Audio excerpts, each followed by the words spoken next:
Magandang araw guys. Ang video ko ngayon yung tungkol sa Raha Kayo, yung kanyang katangian at taglay na kapangyarihan o yung amulet niya, no? Pero bago ako magpatuloy, kung bago pa lang kayo sa aking YouTube channel at nagustuhan niyo yung aking video, i-subscribe nyo po ako, like kung nagustuhan, at kung pwede, pakishare na rin. Okay guys, let's go.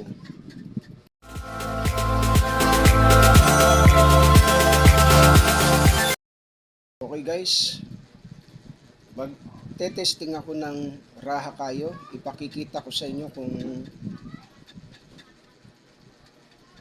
papaano ang mag-testing ng Raha Kayo at malaman nyo kung yung Raha Kayo na makukuha nyo ay legit.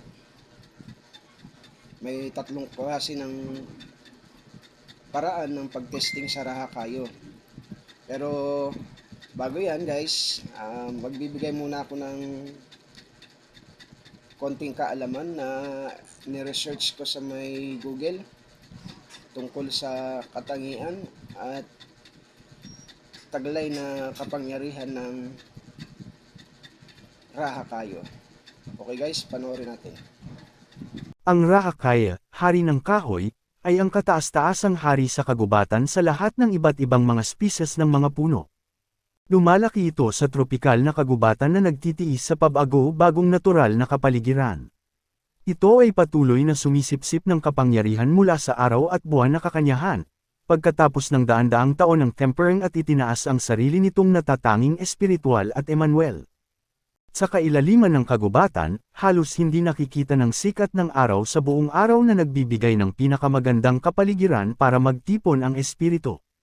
Ang Raha Kayo ay nagpapalabas ng makapangyarihang mga anteng-anteng at amulet na nagbibigay ng proteksyon sa mga katutubo ng Malaysia mula pa noong napakatagal na panahon. Ang mundo ay mabilis na nagbabago at ang mga masasamang bagay at mga pagtatagpo ay nangyayari halos araw-araw. Kaya naman, tayong mga sibilisadong mamamayan ay nangangailangan din ng ilang natural na magic amulets upang maprotektahan ang ating sarili.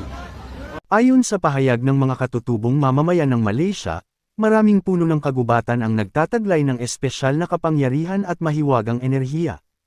Ang puno na tinatawag na Kayu Raja o Raha Kayo ay ang hari sa lahat ng puno ng kagubatan. Tinawag ito ng mga Inchik na hari ng kahoy o Saint Tree. Ang punong ito ay napakahirap hanapin ngunit napakadaling makilala, dahil ang Raha Kayo ay tumutubo ng mag-isa sa lugar na ang lahat ng iba pang mga puno sa malapit ay nakayuko dito. Kapag ganap na lumaki ang Raha Kayo, dapat ihinto ng lahat ng kalapit na halaman ang kanilang paglaki at magsimulang yumuko sa Raha Kayo.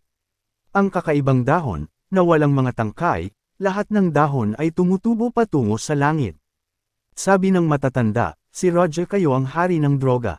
Ang King of Wood ay nakapagpapagaling ng hika, alta presyon, gout, diabetes, allergy, rayuma, isulong ang sirkulasyon ng dugo, mga sakit sa balat, sa kulam, patatagin ang isipan. Ang Raha Kayo ay nagtataglay ng sarili nitong mahiwagang kapangyarihan at puwersa, kaya ito ay independyente sa anumang relihiyon at sa makatuwid ay angkop na isuot o gamitin ng mga taong may anumang relihiyon. Ang King of Wood charm mismo ay maaaring isang piraso ng kahoy o isang piraso ng puno ng kahoy, hindi kinakailangang nasa anyo ng Buddha pendant o beads. Maaari kang magtabi ng isang malaking baul sa sala, o isang maliit na baul sa kwarto o kotse, o magdala ng isang maliit na piraso sa iyong handbag upang pumunta kahit saan. Ang Raha Kayo ay maglalabas ng red light radiation kapag nasikatan ng liwanag sa ilalim ng torchlight. Hindi maipaliwanag ng siyensya kung paano ito nangyayari. Ang pinakakamanghamanghang katangian ni Raha Kayo ay ang pagiging translucent nito. Nagniningning ng flashlight sa pamamagitan ng wood chips, ang liwanag ay tatagos sa wood chips. Karamihan sa mga tao ay malilito at mabibighani, dahil alam ng lahat na ang kahoy ay malabo. Ang pangalawang eksperimento ay bawasan ang laki ng mga chips ng kahoy. Ang mga chips ng kahoy ay lulubog sa tubig tulad ng isang bato. Ang Raha Kayo ay hindi lumulutang. Ang ikatlong eksperimento ay ilagay ang sawdust ng Raha Kayo, Dahan-daang kuskusin gamit ang iyong mga daliri sa braso, doon ay mawawala ang kahoy na sawdust sa iyong braso. Okay guys, ito yung raha kayo na taglay ko. Isa siyang chips, raha kayo chips. Kung makikita nyo dyan, pulang-pula na siya, no? Ito ay ano na siya, yung crystallized na ito. Magulang na siya. Pero kung ito ay bata pa or mura pa yung kahoy, kulay dilaw ito. Ito kaya siya pumupula habang tumatagal, namumula siya, nagiging crystallized to. Bakit ko nasabing nagiging crystallized? Dahil yung unang nakuha ko na raha kayo, ito ay nabasag, no? Hindi ko sinasadya na laglag siya, no? Pagkalaglag niya, kala mo para siyang plato na nabasag. Kasi kung hindi pa siya crystallize, ay hindi siya mababasag ng gano'n, no? Yung tunog niya parang ano talaga, yung nabasag na pinggan o kaya nabasag na baso. Nabasag siya, no? Yung iba nito guys, ganito rin siya guys. Ganito rin siya kalaki. Bilog, unang nakuha, o unang napasa kamay ko, no? Ito guys, yung iba nito, nilagay ko na sa langis. Nilagay ko na sa langis, inihalo ko na sa mga mansanilya, mga panghaplas. Tapos, inilagay ko na rin sa tubig na iniinom ko pagkatapos ko magdasal. Ayan. Pag titingnan mo siya guys, hindi mo masasabing ano no? Talagang kahoy talaga siya.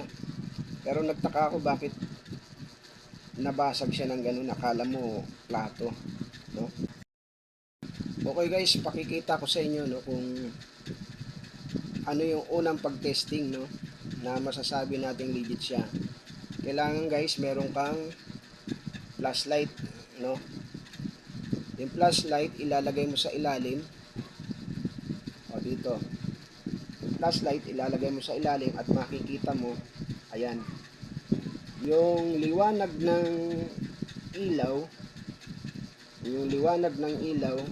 ay nagpe-penetrate doon sa loob ng chips na raha kayo. Ayan. Makikita nyo guys. Ayan. Ayan ang unang pag-testing para malaman mo na yung raha kayo na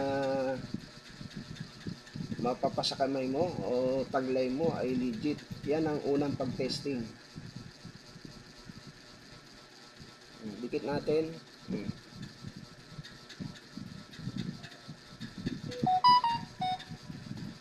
Okay guys, nakita nyo. Ngayon, ito yung basag. Basag. Para masabi nyo rin na ano. Sige, ito yung basag. Titingnan natin. Oh. Ito yung basag, oh. Tagos pa rin siya, oh. Ito yung unang raha kayo na napasa kamay ko na nabasag.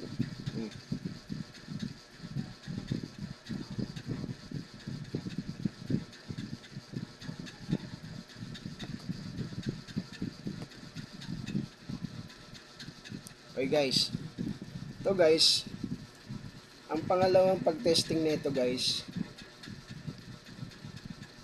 siya nga pala guys, no, ito ay magaan lang, no, magaan. Kaya nung nagtaka pala ako nung mahulog siya, bakit gano'n na nabasag, no, samantalang magaan. Kung tutuusin, hindi dapat mababasag to. Okay guys, yung pangalawang testing dito, ilulubog mo siya sa tubig. Kailangan hindi siya lumubog. Kailangan pala hindi siya lumutang. Kailangan nakalubog. Sorry guys, mali ako. Ito yung maliit lang, ito yung malaki. Tetesting natin. Kita nyo guys, pinagkaiba. Etong isa medyo ano pa to, no. Ito talagang parang magulang na siya, pulang-pula na siya. Ito medyo light pa yung ano niya. Ilulubog ko siya sa tubig. Yun yung pangalawang pag-testing. Okay guys, kuha lang ako ng tubig. Okay guys, ito yung tubig natin, mangkok. Para ito munang kahoy ng ano ang ilulubog ko, sinag ng araw, kahoy ng sinag araw, no. Tingnan natin kung ito ay lulubog. Ayan guys, hindi siya lumubog, nakalutang lang. Ito pa yung isa na kahoy, nakalutang lang. Ito nakalutang din, hindi lumubog. Ito na ngayon guys yung raha kayo natin. Itong malaki ilulubog natin. Ayun guys, nakita nyo lumubog. Kaya guys, para din siyang dignum, lubog sa tubig. Yan ang palatandaan na yung raha kayo mo ay legit. Ngayon guys, ito yung basag. Titingnan natin, mas maliit na siya kung lulutang o lulubog. Lumubog din guys. Lumubog din. Hindi siya lumutang. Lubog talaga siya. Tingnan yung daliri ko. Etong tatlo naka lutang. Eto lubog talaga. Ayan. Legit siya guys. Ganyan nyo siya tetestingin kung makakakuha kayo ng raha kayo.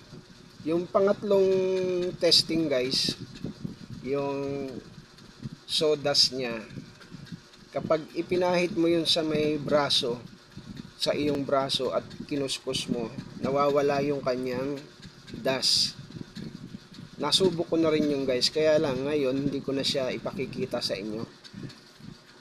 Ito na lang kasi sa dalawang pagsubok pumasa siya. Yung pangatlo, kung gusto nyo, kung magkakaroon kayo ng raha kayo na chips, kayo na ang sumubok dun sa pangatlo. Yung subukin yung kiskisin ito, kiskisin nyo ng liha, at may lalabas dyan ng mga ano niya, yung parang libag o yung dust niya.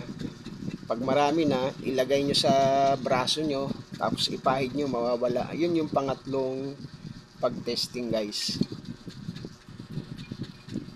Okay guys, maraming salamat sa panonood. Sana nagustuhan nyo itong video na ito na makatulong sa inyo kung paano nyo malalaman kung legit yung inyong raha kayo. Salamat guys.